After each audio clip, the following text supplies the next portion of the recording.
మా ఆహ్వానం అందుకొని యువరాజా వారి స్వయంవరానికి వివిధ దేశాల నుండి విచ్చేసిన యువరాణులకు స్వాగతం సుస్వాగతం. టైం అయిపోయింది. ఇప్పుడు మా యువరాజా గారు విచ్చేసి వారికి నచ్చేసిన యువరాణిని సెలెక్ట్ చేసుకుని ఆన్ ది స్పాట్ మ్యారేజ్ చేసేసుకుంటారు. యువరాజా వారు విచ్చేస్తున్నారు.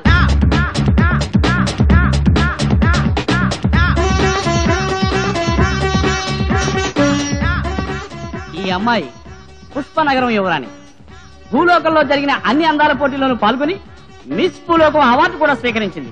త్వరలో జరగబోయే మిస్ సింధలోకం పోటీలకు వెళ్లి అప్సరసలతో పోటీ పడాలనుకుంటోంది. అనుకుంటాం కానీ అందాలు పర్మినెంట్ కాదు, ఆస్తులే పర్మినెంట్. ఆస్తుల వివరాలు చెప్పండి.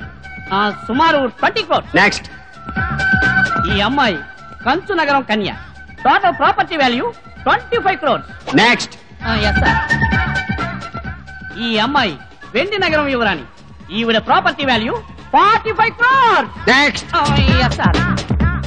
ఈ అమ్మాయి నవరత్న నగర సంస్థానాధీశులు వారి కుమార్తె. ఈమె ఆస్తి విలువ 100 కోట్లు. ఇంకెక్కడ నెక్స్ట్? ఇదే లాస్ట్. అయితే ఈమెనే వరుస్తున్నాం. Thank you.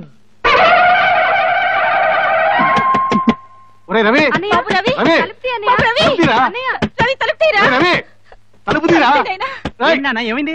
ఎంత బాధ మీ అన్నయ్య తలుపు తీయట్లేదురా? నాకెందుకు కంగారుగా ఉందిరా. రాత్రి పెళ్లి చేయను అన్న అన్నాడు. ఉద్యోగులు ఎక్కడ పెళ్లి ఏమిటారా? దాంతో మొహం ముడుచుకుని వెళ్ళిపోయాడు. అయ్యో, ఆ బాత్ ఎలికల మందు మింగడం ఏమిటారా? చచ్చా, అన్నయ్య అవన్నీ కాస్ట్లీ కోరికలు. చీప్ గా ఎలకల మందు మింగడు.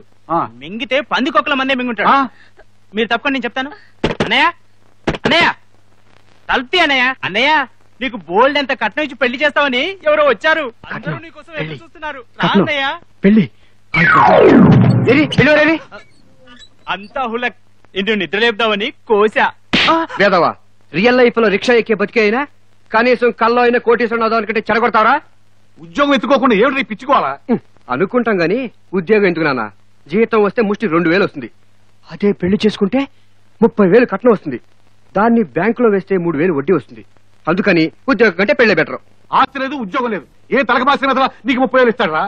అలా అనకండి. మీ వారికి భారీ ఎత్తున కట్నం ఇచ్చే సంబంధం తెచ్చాను. పెళ్లి చేసి వాళ్లే ఉద్యోగం ఇప్పిస్తారు. నిజంగానా? అయితే పెళ్లి కూతురికి ఒక చిన్న లోపం ఉంది. ఏంటది? ఒక కన్ను లేదు, సింగిల్ ఐ మాత్రం ఉంది. ఏమిటి? కన్ను లేదా? అనుకుంటా గానీ మనిషికి 2 కళ్ళు తింటాడు. ఒక నోటితో గుండెతో అడ్జస్ట్ అవ్వట్లేదు. ఇది కూడా అంతే. ఈ సంబంధం నాకు ఓకే. అదేమిట్రా, కట్నం కోసం కన్ను లేని పిల్లని పెళ్లి చేసుకుంటావా? డబ్బిస్తే కన్నేంటి, చెవులు ముక్కు నోరు అసలు మొహం కూడా లేని పిల్లని చేసుకుంటాడు అన్నయ్య. ఇది కరెక్ట్ పరాయ్ గారు. వెంటనే పెళ్లి చూపులకు వస్తున్నామని కబుర్ చేయండి. అలాగేనండి. నేను చెప్పేది ఇంకా ఆలస్యం ఎందుకు? అమ్మాయిని చూపించండి. అమ్మాయిని చూపించబోయే ముందు ఓ చిన్న మాట. నేను మధ్యతరగతి వాడిని. మార్కెట్కి వెళితే ఏ వస్తువు చీప్ గా దొరుకుతుందో కొనుక్కుని అలవాటు. మరోలా అనుకోవద్దు. మీకు అమ్మాయి నచ్చిన నేనిచ్చే కట్న కానుకలు నచ్చకపోతే ఈ సంబంధం కుదరదు కదా. అవును, 100% కరెక్ట్. అందువల్ల మీరెంతలో ఉన్నారో చెబితే. అసలు మీరు ఎంతవరకు తోగలరో ముందు మీరు చెప్పండి. అన్ని కలిపి 1,00,000 రూపాయల వరకు ఇవ్వగలను. 1,00,000? 1,00,000 మన లెవెల్ చాలా ఎక్కువ. అది కాదు, మా నాన్న ఒప్పేసుకున్నానండి. ఈ సంబంధం ఖాయం. చాలా సంతోషం బాబు. రాఘవయ్యా, మొత్తానికి అదృష్టవంతుడు అయ్యా. 1,00,000లో లక్షణమైన సంబంధం సెటిల్ అయిపోయింది. మా అమ్మాయికి కూడా పెళ్లి చేయాలి. మంచి సంబంధం ఉంటే చూసి పెట్టు. 2,00,000 వరకు ఇచ్చుకుంటా. 2 లక్షలా? మాస్టారు మీరు కొంచెం ఒకసారి రండి. చెప్తారు రండి. ఇప్పుడు ఏమిటి? మీ కూతురికి 2 లక్షలు కట్నం ఇస్తారా? అవును.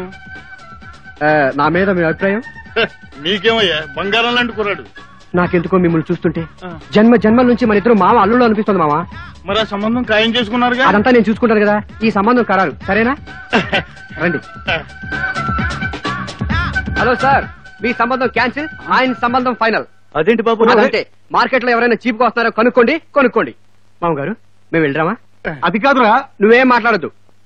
మాది జన్మల అనుబంధం. సార్ పంపతీసి సంబంధం ఖాయం చేస్తున్నారా? 5 లక్షలు కట్నం ఇచ్చి ఇంకో సంబంధం తెచ్చాను బాబు. 5 లక్షలా? అవును, 5 లక్షలు. అయ్యి బాబోయ్, మార్కెట్ మంచి ఊపందుకుంది. సారీ అండి, పేరయ్య నా శ్రేయోభిలాషి. ఆయన మాట కాదంటే తెగ ఫీల్ అయిపోతాడు. అందుకని అది షిఫ్ట్ అయిపోతాం. అదేంటి బాబు, ఇప్పుడేగా మనది జన్మల బంధం అన్నావు? అనుకుంటాం గాని ఈ జన్మల మీద నాకు అస్సలు నమ్మకం లేదండి. మీరెవరో నేనెవరనో. మనుషులు శాశ్వతం కాదండి, మార్కెట్ మాత్రమే శాశ్వతం. చిసి అమ్మా, చీఫ్ గా 2 లక్షలకే కొట్టేద్దామని అనుకుంటున్నాడు. పెరయ్య గారు, 5 లక్షల సంబంధం ఖాయం చేద్దాం పదండి. పదండి. ఆగండి బాబు, ఆగండి. ఏ 5 లక్షల కట్నం ఇచ్చేవాళ్ళు ఒక చిన్న కండిషన్ పెట్టారు. ఏంటది? పెళ్లి కొడుకు ఏదో ఒక ఉద్యోగం ఉండాలన్నారు. ఉద్యోగం కావాలంతే కదా? ఆ. నాకు వదిలే, నేను చూసుకుంటాను. శుభం. పద. బాబు రవి, ఒరేయ్ రవి, రవిరా, మాట్లాడితే ఎగాయిత్యం ఏంట్రా? తలుపు తీ నాన్న. నీకేం కావాలో చెప్పరా? ఉద్యోగం మొన్నటిదాకా పెళ్ళో అన్నావు, ఇప్పుడు ఉద్యోగం అంటావిట్రా? అనుకుంటాం గాని పెళ్లి చేసుకుంటే కట్నం ఒకేసారి వచ్చి పడుతుంది. అదే ఉద్యోగం చేసామనుకో నెల కట్నం, అదే జీతం. అంత అర్జెంట్ గా ఉద్యోగం కావాలంటే ఎక్కడి నుంచి వస్తుంది? అదంతా నాకు తెలియదు. అర్జెంట్ గా ఉద్యోగం ఇప్పించకపోతే 5 లక్షలు ఉష్కాకి మర్యాదగా ఉద్యోగం ఇప్పించండి, లేకపోతే ఉరేసుకుని చేస్తా. ఫ్యాన్ కు తాడు కట్టుంచా. ఒరేయ్, నాన్న మీరేం దిగులు పడకండి. అన్నయ్య పోయినా మీకు తలకొరి పెట్టాను నేను కదా. ఏంట్రా? అమ్మో, రేయ్, అంటే నన్ను చామంటావా? అనుకుంటాం గాని మేము చావంటే నువ్వు చస్తావా? యూ ప్రొసీడ్ అన్నయ్య. ఒరేయ్, నువ్వు నోరు పుస్తావా? ఏం చేయమంటారు? కాలేజీకి నడవలేక చస్తున్నాను. అన్నయ్య ఉరేసుకుంటే ఎంచక్క సైకిల్ అన్నా నాకు వస్తుంది. అంటే నీ సైకిల్ కోసం నన్ను చామంటావరా? చస్తాను రా, ఇప్పుడే చస్తాను. ఒరేయ్, మీ ఓవర్ యాక్షన్ తో నా ప్రాణం తీస్తున్నారా? నన్ను వదులానా? నువ్వెట్టి నాకు ఉద్యోగం ఇప్పించావు, కనీసం తమ్ముడు సైకిల్ అని ఇస్తాను. అబ్బాబా, నీకు కావాల్సింది ఉద్యోగం అంతేగా? ఏదో ఒక ఉద్యోగం నా అమ్మక వాస్తే. సరే, నా శరభైన ఫ్రెండ్ ఉన్నాడు, అంతా మాట్లాడతాను, వెళ్ళి కలు, నీకు ఉద్యోగం ఇప్పిస్తాడు. థ్యాంక్ యూ నాన్న. అలాగే. ఉద్యోగం 5 లక్షలు. పచ్చగౌరు రవికి ఎర్ర కౌరు వంటవాడికి. పచ్చగౌరు రవికి ఎర్ర కౌరు వంటవాడికి. ఏమోయ్ ఓయ్, వస్తున్నా. ఏమిటండి? సత్యంబాబు వంటవాడి పప్పుని ఆర్డర్ వేశాడు. వంటవాడిని రమ్మన్నాను. వాడు వస్తే ఈ ఎర్ర కౌరు ఇవ్వు. అలాగే. మరి ఆ పచ్చకవర్ ఏమిటండి? మా ఫ్రెండ్ రంగారావు కొడుకు ఉద్యోగం ఇప్పించమని సత్యంబాబుకి లెటర్ రాశా. ఆ రవి వస్తే ఈ పచ్చకవర్ ఇచ్చి పల్లికి వెళ్ళి సత్యంబాబుని కలవమని చెప్పు. సరే. సరిగా అర్థమైందా? ఆ? ఎర్ర కౌరు రవికి పచ్చగౌరు వంటవాడికి. కాదు, పచ్చగౌరు రవికి ఎర్ర కౌరు వంటవాడికి. కన్ఫ్యూజ్ అవ్వకు, నేను స్నానానికి వెళ్తున్నా. ఎర్ర కవర్ రవికి, పచ్చ కవర్ వంటాడికి, అంతేగా? సార్, ఎవరది? నమస్తే ఆంటీ. ఆ. అంకులేరా? ఇప్పటిదాకా నీ కోసం చూసి ఇప్పుడే స్నానానికి వెళ్లారు. నువ్వు వస్తే ఎర్ర కవర్ ఇమ్మని చెప్పారు. ఈ కవర్ మీద అడ్రస్ ఉంది. నువ్వు వెంటనే సిరిపురం వెళ్లి సత్యమన్నయ్యని కలిస్తే ఉద్యోగం ఇస్తారట. థ్యాంక్స్ ఆంటీ, వస్తాను. ఇదిగో రవి, మా అన్నయ్య చాలా నిఖార్సైన మనిషి. మా అన్నయ్య దగ్గర బుద్ధిగా మసలుకో. ఆయన దృష్టి నీ మీద పడిందంటే చాలు, నీ పంట పండినట్టే. అలాగేనండి. రవి, జాగ్రత్తగా వెళ్ళినాయనా. వస్తానండి.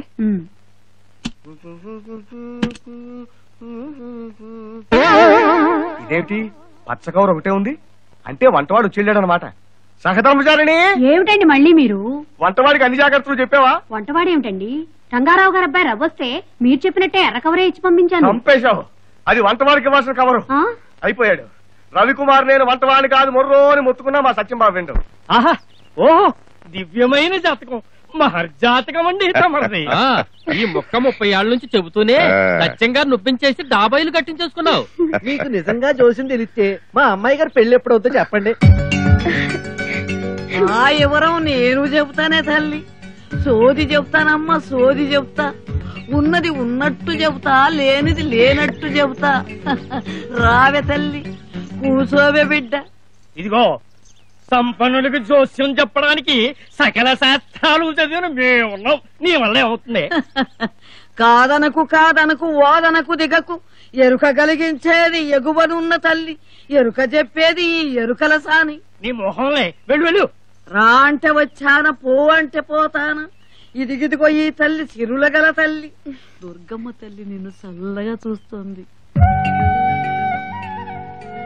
సుబ్బి, మా అమ్మాయి గారికి పెళ్లి ఎప్పుడవుతుందో చెప్పు. చెప్పటాకి నేనెవరు? చెప్పేది చెప్పించేది ఆ దుర్గమ్మ తల్లి.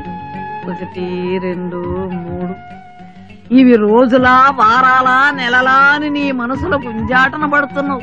వారం లోపు నీ పెళ్లి అవుతుంది. పో. ఏంటి, వారం లోప?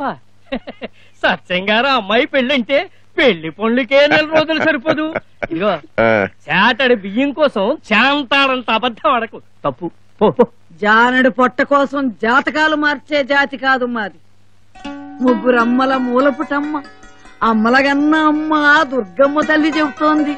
అడుగడుగో ఆగమేఘాల మీద వస్తున్నాడు 6 అడుగుల అందగాడు. నీకు సరి అయిన జోడి నీ ఇంటికే వస్తున్నాడు. మా ఇంటికా? నీ ఇంటికే వస్తున్నాడు. నీ కంటికి నచ్చుతాడు. ఈ అమ్మమ్మ చెబుతోంది, నమ్మమ్మ నా మాట. నీ పెళ్లికి నాకు చీర పెట్టాలి, చీర. ఏమోయ్ నేను అలా కచేరీ సౌడికి వెళ్ళొస్తాను. అన్నట్టు శరభాయ్ బాబా వంట పంపిస్తానంటే ఇక్కడ రాలేదేంటి? బస్సు వచ్చే వేళ అయింది, ఏనో ఎప్పుడో వచ్చేస్తాడు. సరే సరే రండి. పద.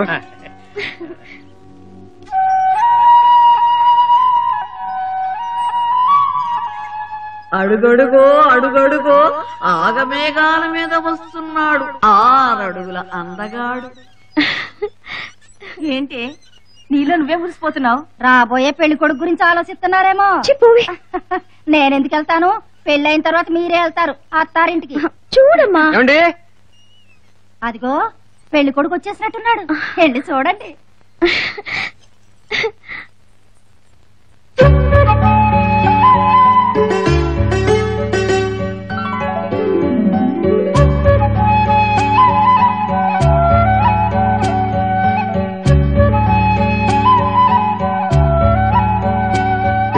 ఏమండి, సత్యనారాయణ గారు ఉన్నారండి? బయటకు వెళ్ళారు, ఇప్పుడు వచ్చేస్తారు. కూర్చోండి. ఏమైనా పని మీద వచ్చారా?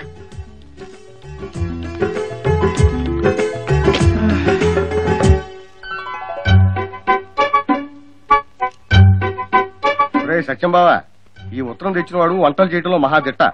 వాడి చిన్నప్పటి నుంచి నాకు తెలుసు. జిల్లా మొత్తంలో చేతిరిని వంటవాడు. జీతం వగైరా నేను మాట్లాడాను, వెంటనే పనిలో చేర్చుకో. ఇప్పటికింతే సంగతులు. ఉంటాను. శరభయ్య రాలు.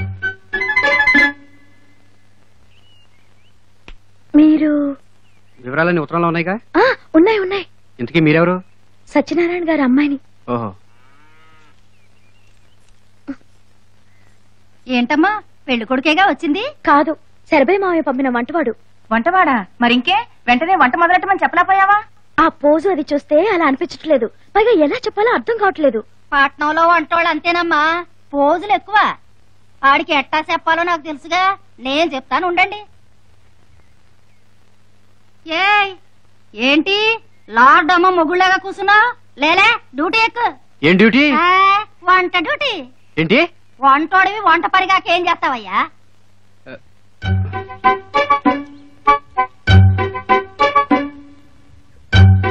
ఎక్కడో ఏదో పొరపాటు జరిగింది. నేను వంటను కాదు. వంటోడివి కాదా? అయితే నీకు ఇక్కడేం పని? వెళ్ళు. వెళ్తాలే. ఇదిగో అబ్బాయి, ఏంటి? నువ్వు ఉండేది పట్నంలోనేగా? అవును. మా అమ్మాయి గారిని చూసావుగా, బంగారు బొమ్మ. నీ ఎరికిలో ఏదైనా మంచి సంబంధం ఉంటే చూడు. అమ్మాయి గారు ఒక్కతే కాబట్టి కాబోయే అల్లుడు గారికి ఇంచుమించు 25 లక్షల ఆస్తిపాస్తులు ముట్ట చెప్తారు మా అయ్యగారు. 25 లక్షలా? నోట్ లెక్కని చెప్పాను, ఇంకా ఎక్కువే ఉండొచ్చు. 25 లక్షలా అనుకుంటాం గాని ఈ సంబంధం ఇంకొకరికి ఎందుకు పోనిస్తాను? ఇక్కడే మకాం వేసి సాయి శక్తులా కృషి చేసి సత్యనారాయణ గారి దృష్టిలో పడి ఎలాగైనా ఈ ఇంటి అల్లుండవుతాను. 25 లక్షలు దక్కించుకుంటాను. ఒరేయ్ పేరయ్యా, నీ 5 లక్షల సంబంధం క్యాన్సిల్. ఏంటి ఆలోచిస్తున్నా? ఏం లేదులే, ఈవేళ వంట ఏం చేద్దామా అని. వంట మనిషిని కాదన్నావుగా? అజ్ఞానం వల్ల అలా అన్నానులే. నేను మొదటి నుంచి వంటాడే. నేనే కాదు, మా నాన్న మా తాత అందరూ వంటాళ్లే. నీకేమన్నా మెంటలా? కొంచెం స్క్రూ లూజ్ నువ్వే పట్టించుకోవద్దు. సర్లే, త్వరగా రా, వంట చేద్దాం గాని. హౌ టు మేక్ వంట మనకు రాదే అనుకుంటాం గాని అందరూ అన్ని వచ్చే చేస్తున్నారా? మనం కూడా ట్రై చేస్తే పోలా? అయ్యారండి, అయ్యారండి. అయ్యో బాబోయ్, ఎక్కడున్నారా? వంట ఎక్కడ చేయాలో మంట ఎక్కడ పెట్టాలో చెప్పండి, అంతని పెడతారు. సన్నాసి వెధవా, ఇంత ఆలస్యంగా రావటం? నీకు ఇవ్వాల్సిన ఉత్తరం పాప రవికుమార్కి ఇచ్చి పంపించా. అక్కడ వంటవాడిని పంపినందుకు మా సత్యం బాబు ఏం మండిపడుతున్నాడో ఏమిటో. ఈ ఉత్తరం చూపిస్తే నేను ఉద్యోగంలో చేర్చుకుంటాడు. త్వరగా వెళ్ళు. వస్తానండి.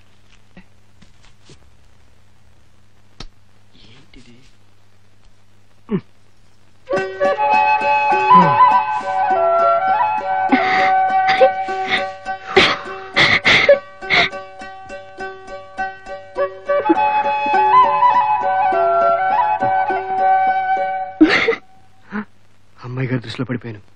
ఇక సత్యనారాయణ గారి దృష్టిలో పడతాలా? కాపీ ఇదిగో వంట కాపీ. నాకు కాఫీ గీఫీ అలవాట్లేదు. ఇది అట్టాంటి ఇట్టాంటి కాపీ కాదు, ఆ. మా అమ్మగారు స్వయంగా తయారు చేసిన కాపీ. ఆహా. ఈ కాపీ తాగాలంటే పెట్టి పుట్టుండాల.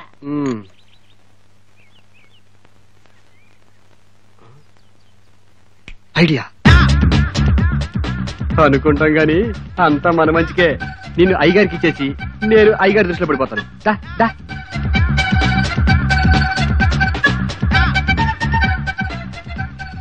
నేను స్వయంగా చేసిన కాఫీ అండి, మీకు రుచి చూపిద్దామని. మా ఆవిడ చేసిన కాఫీ తప్ప నాకు నచ్చదయ్యా. సరే కష్టపడి తెచ్చావుగా. ఇవ్వు.